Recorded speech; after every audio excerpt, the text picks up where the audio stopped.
The conference room at Harrison Industries felt smaller than usual. Dad had called an emergency board meeting on a Friday afternoon, which meant he wanted maximum drama with minimum resistance. Mom sat beside him, her designer suit perfectly pressed, her expression the same one she wore when firing housekeepers. My older brother Marcus occupied the seat that should have been mine, the one marked Executive Vice President. I sat 3 chairs down next to the intern. "Thank you all for coming on such short notice," Dad began, his voice carrying that particular tone he used when he'd already made decisions and was just performing the theater of consultation. "Harrison Industries has reached a critical juncture. We've been profitable, yes, but we're not optimized. We're not lean. We're not positioned for the aggressive expansion this market demands." I took a sip of water and said nothing. The conference table was Italian marble, cost more than most people's cars. The chairs were ergonomic masterpieces that Dad had imported from Denmark. The view overlooked downtown from the 42nd floor. None of this was technically his. "That's why I've brought in Stratton Consulting Group," Dad continued, gesturing to the 3 suits sitting opposite me. "They've conducted a comprehensive analysis of our operations, and their findings are enlightening." The lead consultant, a man with silver hair and a watch that cost more than my car, stood up. His presentation clicker made a soft sound as the first slide appeared. "Harrison Industries, restructuring for maximum efficiency. What we've discovered," Silverhair began, "is an organization burdened by redundant management layers, unclear reporting structures, and several positions that exist more out of historical precedent than operational necessity." Mom leaned forward. "Tell them about the cost savings. Our projections indicate that by streamlining management and eliminating redundant positions, Harrison Industries could reduce operational costs by 37% while actually improving decision-making speed and market responsiveness." Marcus grinned. He'd been waiting for this moment since he joined the company 5 years ago. "I'd been here for 7, but I'd never made a fuss about titles or corner offices. I just did my work, managed my projects, and apparently became invisible in the process. The key," Silverhair continued, "is to consolidate authority in a clear chain of command. One vision, one direction, no confusion about who makes final decisions." Another slide appeared. Organization chart. Dad at the top, Marcus directly below as President and Chief Operating Officer, then a row of department heads. My name appeared in a small box labeled Special Projects Coordinator, a demotion of 3 levels. "Now, I know some of you might be concerned about these changes," Dad said, his tone suggesting he didn't actually care about anyone's concerns. "But this is about the future of this company. My father built Harrison Industries from nothing. I've grown it into what it is today. And Marcus will take it to heights we can only imagine.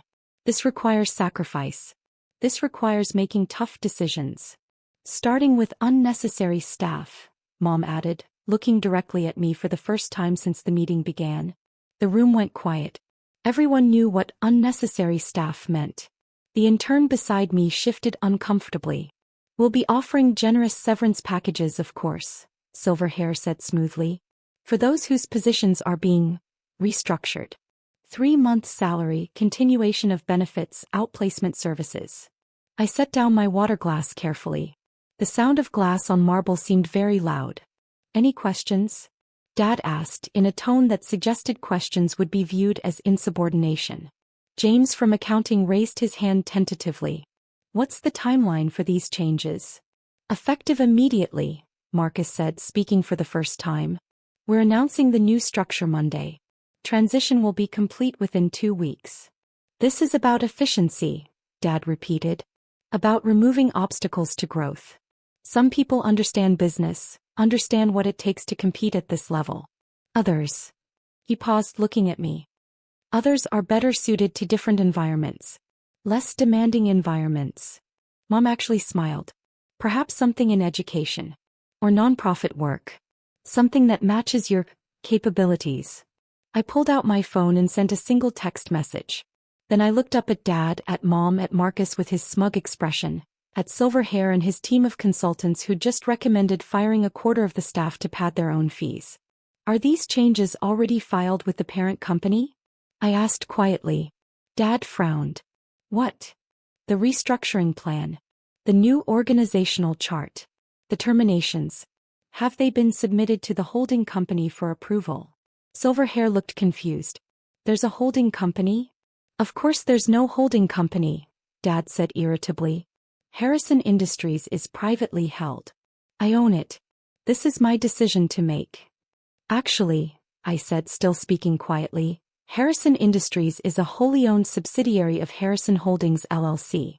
All major structural changes, any modifications to the organizational hierarchy, and any terminations above the level of department head require written approval from the holding company's board of directors.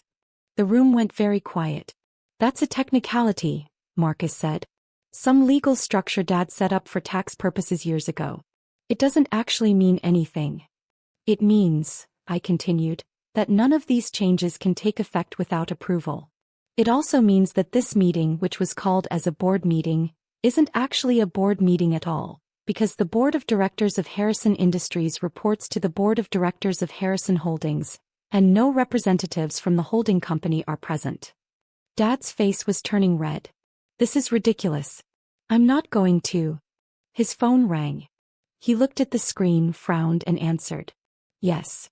I couldn't hear the other side of the conversation, but I could see Dad's expression change from irritation to confusion to something that might have been concern. What do you mean rejected? He said into the phone. I haven't even submitted anything yet. He listened for a long moment. How would they even know about? Yes. Yes, I understand. I'll call you back. He ended the call and stared at me. Really looked at me, perhaps for the first time in years. That was our corporate attorney, he said slowly.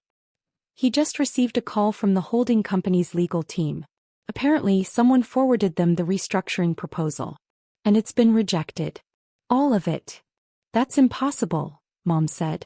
The holding company is just paperwork. It's not a real thing. My phone buzzed. I glanced at the screen and stood up. If you'll excuse me, I need to take this call. I walked to the windows looking out over the city. Behind me, I could hear Dad demanding explanations, Marcus insisting this was all a misunderstanding, Mom saying something about calling their lawyers. Hello, Richard, I said into the phone. Ms. Harrison, the voice on the other end replied. I've sent the formal rejection notice to your father's attorney. The restructuring proposal violates at least 6 clauses in the subsidiary operating agreement. Should I schedule a meeting to review the compliance requirements? Please do, I said. Let's say Monday morning. 9 a.m. Conference Room A. Conference Room A is reserved for board meetings only. I know. I ended the call and turned back to the room. Everyone was staring at me. I don't understand, Dad said. How did the holding company even know about this meeting? Because I told them, I said simply. I'm on the board of directors. I've been on the board since Grandfather died and left me his shares. The silence was absolute. That's impossible, Marcus said. Grandfather left everything to Dad. He left the shares of Harrison Industries to Dad, I corrected. He left the shares of Harrison Holdings to me. All of them. Silverhair was looking between his notes and me with growing alarm. When you say all of them, I mean I own 100% of Harrison Holdings LLC, which owns 100% of Harrison Industries. Every share, every asset, every decision ultimately requires my approval. Mom had gone pale. But you never said anything. You never. I never interfered, I said. Grandfather's will included a letter. He told me to let Dad run the company, to learn the business from the ground up, to understand every department before I ever exercised my authority. He said if I did it right, I'd never need to interfere. The company would run itself. And if you did it wrong? Dad asked quietly. Then I'd know exactly what needed to change when the time came. I walked back to my seat, but I didn't sit down. I stood behind the chair, my hands resting on the Danish ergonomic leather. For 7 years I've worked in this company. I've managed projects, coordinated teams, solved problems. I've watched how decisions get made, how people get treated, what gets prioritized and what gets ignored. I've learned a lot. You've been spying, Marcus accused. I've been learning. There's a difference. I looked at Silverhair. Your consulting firm was hired without proper authorization. The holding company requires competitive bids for any consulting contracts over $50,000. Your engagement letter was for $300,000. That contract is void. Silverhair stood up. We have a signed agreement with Harrison Industries, which lacks the authority to enter into contracts of that size without holding company approval. Check your contract. Section 12. It's standard boilerplate, but it matters. You'll receive a kill fee for work performed to date, but your recommendations are rejected and your services are no longer required. The three consultants looked at each other, then began packing their materials. They left without another word. Now wait just a minute, Dad started. The restructuring plan is rejected, I said. Not just rejected, it's prohibited. The holding company's operating agreement specifically forbids any changes to executive compensation, organizational structure, or staffing levels that would interfere with the subsidiary's operational independence without board approval. And since I am the board and I don't approve, it's not happening. This is insane, Mom said. You can't just. I can actually. But I don't want to. I don't want to run Harrison Industries. I don't want Dad's job or Marcus's job. I just want to do my work without being called unnecessary staff in a room full of my colleagues. The remaining employees around the table were very carefully not looking at anyone. However, I continued, since this meeting has made it clear that there are some fundamental misunderstandings about corporate governance and authority, we need to address them. Effective immediately, all executive decisions above department head level will be reviewed by the holding company's legal team before implementation. This includes hiring, firing, compensation changes, capital expenditures over $100,000, and any contracts with outside consultants. You're putting us in handcuffs, Marcus said. I'm ensuring compliance with the corporate structure that's been in place for 7 years. The structure you all apparently forgot existed. Dad's phone rang again. He looked at it, didn't answer. That's probably Richard again, I said. Our corporate attorney. He's very thorough. He'll want to schedule a comprehensive review of all major decisions made in the last 3 years to ensure they were properly authorized. Some of them might need to be ratified retroactively. Some of them might need to be corrected. Corrected how? Dad asked. Well, for example, the compensation package Marcus received when he was promoted to executive vice president. That was a 40% increase, plus equity grants, plus a company car. All of that required holding company approval. None of that received holding company approval. Marcus went pale. I'm not saying it won't be approved, I added. I'm just saying it needs to go through the proper channels. Everything needs to go through the proper channels. That's how corporate governance works. Mom stood up suddenly. This is ridiculous. You can't treat your father this way. After everything he's done for you. What has he done for me? I asked, genuinely curious. Given me a job? Paid me a salary? That's not a gift, that's employment. I work hard, I deliver results, I've earned every dollar. What I haven't earned is being called unnecessary staff in front of my colleagues because Dad wanted to give Marcus a bigger empire to rule. That's not what this was about, Dad said, but his voice lacked conviction. No? Then what was it about? Efficiency? We're profitable. We're growing. Customer satisfaction is at an all-time high.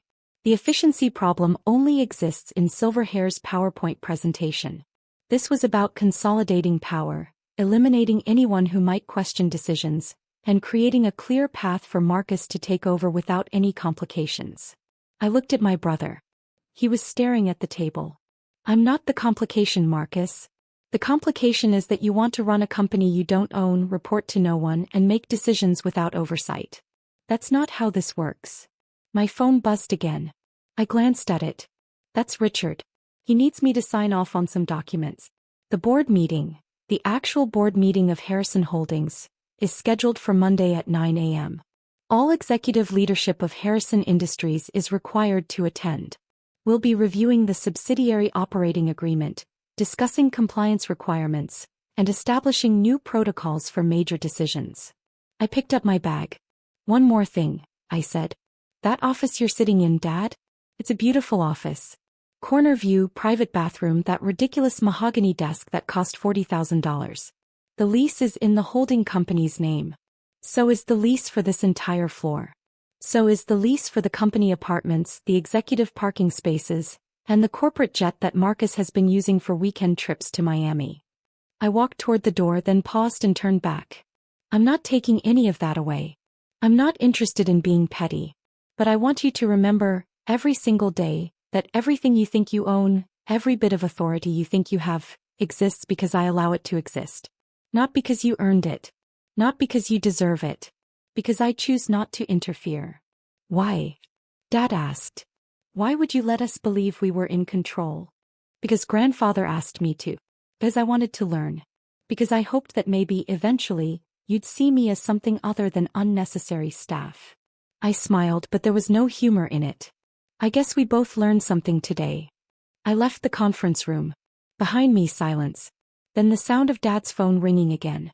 The weekend passed in a blur of phone calls and legal documents. Richard worked overtime preparing materials for Monday's meeting. The subsidiary operating agreement was a thick document, full of clauses and requirements that Dad had apparently never read despite signing it 7 years ago. This is fascinating, Richard said during one of our calls. Your grandfather basically created a corporate structure that gave your father complete operational freedom as long as he managed the company responsibly, but retained ultimate control at the holding company level. It's actually brilliant. Your father could do anything he wanted, except fire you, reorganize the executive structure, or fundamentally alter how the company operates. He didn't know I owned the holding company, I said. Even more brilliant. Your grandfather wanted you to learn whether your father would treat employees fairly when he thought no one was watching. Apparently the answer is no. Monday morning arrived cold and clear. I got to the office at 7:30 and went straight to conference room A. The boardroom. The one reserved for major decisions and important meetings. The one I'd never been invited to before. Richard was already there, setting up presentations and organizing documents. Everyone's confirmed attendance, he said. Your father, your mother, Marcus, and the 4 department heads who were in Friday's meeting. Also, I took the liberty of inviting Harrison Industries' CFO and General Counsel. They should be present for this discussion. Good thinking. At 8:55, people began arriving. Dad came in first, looking like he hadn't slept. Mom was with him, her expression carefully neutral. Marcus arrived exactly at 9, followed by the others. I sat at the head of the table. Dad started to sit in his usual spot, my spot, then caught himself and chose a different chair. Thank you all for coming, I began. This is the quarterly board meeting of Harrison Holdings LLC. For those who weren't aware, such a meeting was required and has been required for the past 7 years. This is the first one we've actually held, which means we have a lot to cover. I nodded to Richard. The first order of business, Richard said, is to review the subsidiary operating agreement between Harrison Holdings and Harrison Industries. I'm distributing copies now. Please turn to page 12, section 4.3. Papers rustled. People read. I watched their faces as they began to understand the implications. As you can see, Richard continued, all major operational decisions require holding company approval. This includes structural reorganizations, executive compensation above certain thresholds, capital expenditures over $100,000, any acquisitions or divestitures, and terminations of executive-level personnel. The CFO, a man named David who'd been with the company for 15 years, raised his hand tentatively. Does this mean every decision we've made has been potentially unauthorized? Not necessarily, I said. Decisions made in the ordinary course of business, within the scope of normal operations, are fine. But extraordinary decisions, the kind that would fundamentally change how the company operates, those required approval that was never sought. Because no one knew the holding company was real, Marcus said bitterly. Because no one read the operating agreement they signed, I corrected. Because no one bothered to check the corporate structure. Because everyone assumed that having the title CEO meant having ultimate authority, when the corporate documents clearly state otherwise. Dad cleared his throat. So what happens now? Now we establish clear protocols, I said. Richard has prepared a compliance checklist. Any decision that falls into certain categories gets flagged for holding company review.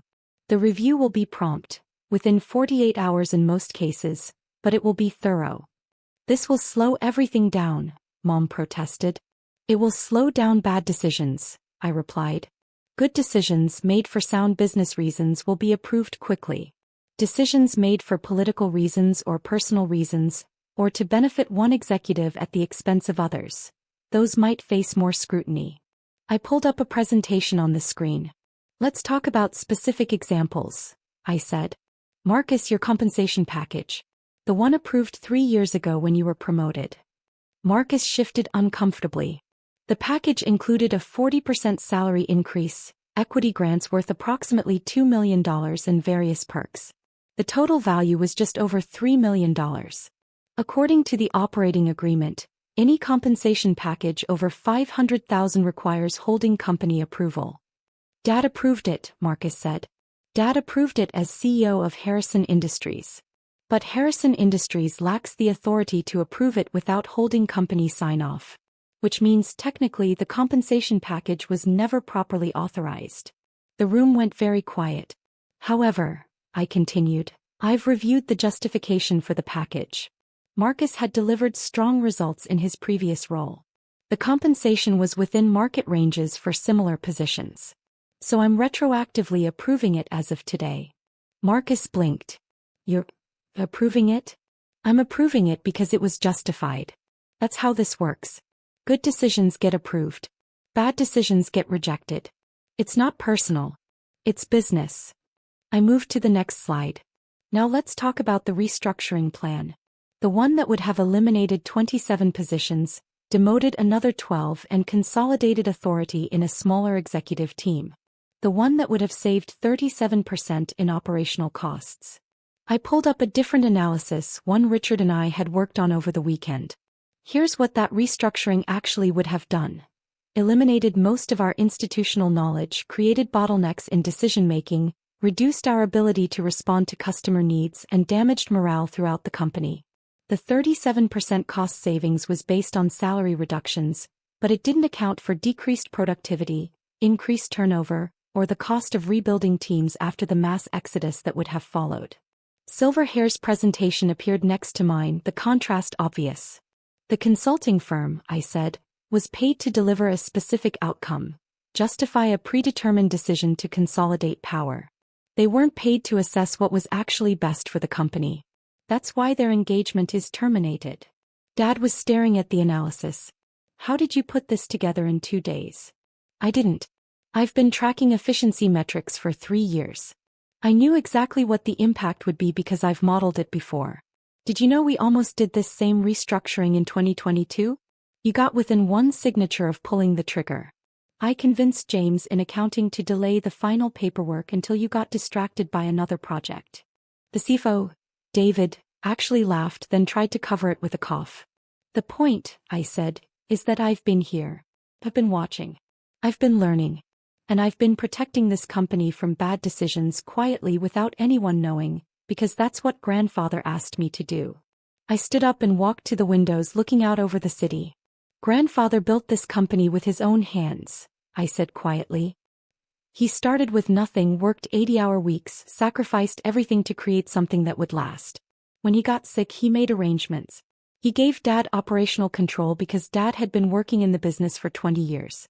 But he gave me ultimate authority because he trusted me to preserve what he'd built. I turned back to face the room. For 7 years I've honored that trust. I've let Dad run the company. I've stayed in the background. I've done my work without complaint or drama.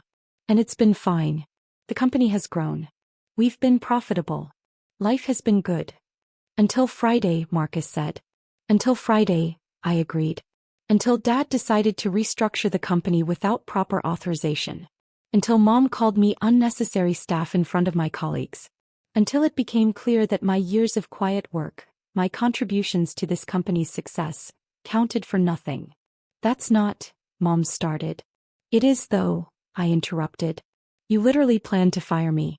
You brought in consultants, developed a whole presentation, called a meeting and announced plans that included eliminating my position. The only reason it didn't happen is because I own the company you were trying to restructure. The silence stretched out.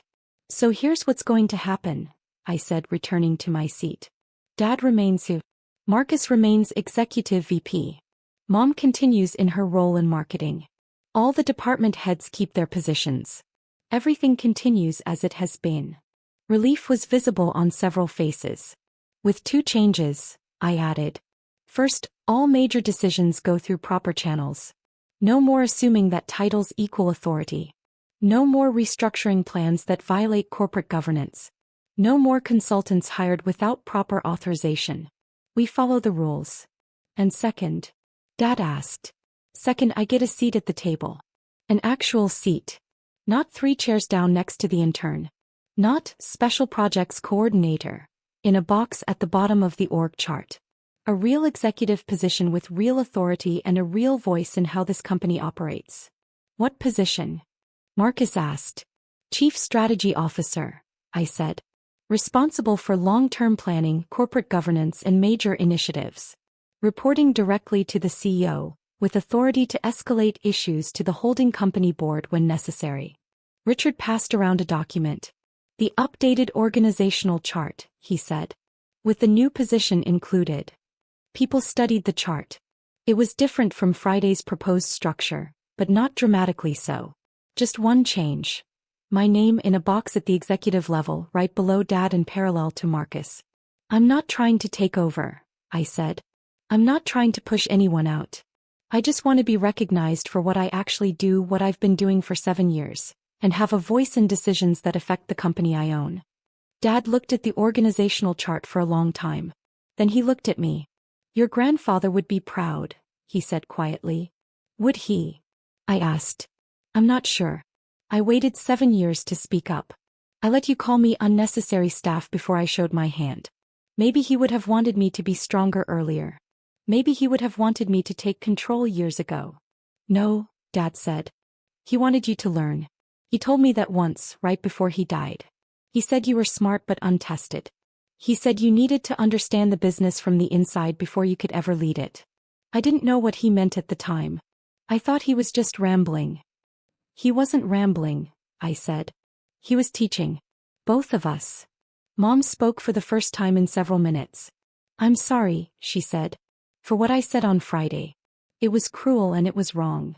It was honest, I replied. You believed I was unnecessary. A lot of people probably believe that. I've worked hard to be invisible, to let other people take credit, to support without demanding recognition. That was my choice. But it stops now. I looked around the table. Any questions about the new structure? Any concerns about the compliance protocols? David, the CFO, raised his hand. The 48-hour review period for major decisions. Will that include access to holding company resources? Strategic analysis, market research, that sort of thing? Absolutely, I said. The holding company has resources that Harrison Industries doesn't. Financial modeling, legal expertise, strategic partnerships. All of that becomes available for properly submitted requests. That actually sounds useful, David admitted. It is useful, I said. That's the point. Corporate governance isn't just about oversight. It's about support. It's about making better decisions by having more information and more perspectives. The meeting continued for another hour. We reviewed financial reports, discussed upcoming projects, established new protocols. It was, in many ways, exactly the kind of meeting we should have been having for the past 7 years. As people filed out, Dad lingered. I really am sorry, he said. Not just for Friday. For not seeing you. For not understanding what you were doing all these years. You saw me, I said. You just saw someone who wasn't causing problems, who didn't demand attention, who did their work quietly. You saw exactly what I wanted you to see. Why? Because grandfather asked me to. Because I wanted to know if the company could run itself without my interference. Because I wanted to learn everything before I changed anything. I paused. And because I wanted to know if you'd value me for my work or just my name. And now you know. How I know. Dad nodded slowly. Chief Strategy Officer. That's a good title. A real position. You'll do well. I've been doing well for 7 years, I reminded him. Now people will just know about it. He left. I stayed in the conference room looking at the empty chairs, the documents spread across the table, the organizational chart with my name finally in its proper place. My phone buzzed. A text from Richard. Congratulations. Your grandfather would indeed be proud. Maybe he would be. Maybe he'd planned this whole thing. The secret ownership, the years of quiet observation, the eventual confrontation. Maybe he'd known exactly what would happen when push came to shove. Or maybe he'd just given me the tools and trusted me to figure out how to use them. Either way, I'd learned my lesson. I'd learned how to lead by first learning how to follow. I'd learned how to command by first learning how to serve. I'd learned how to take control by first learning how to let go. And I'd learned that sometimes the most powerful thing you can do is stay silent and wait for the right moment to speak. That moment had come. That moment had passed. And everything had changed. I gathered my materials and headed to my new office. The one Marcus had been using as a storage room for the past 2 years. It needed cleaning, needed furniture, needed everything. But it was mine. Earned, not given. Fought for, not inherited. And that made all the difference.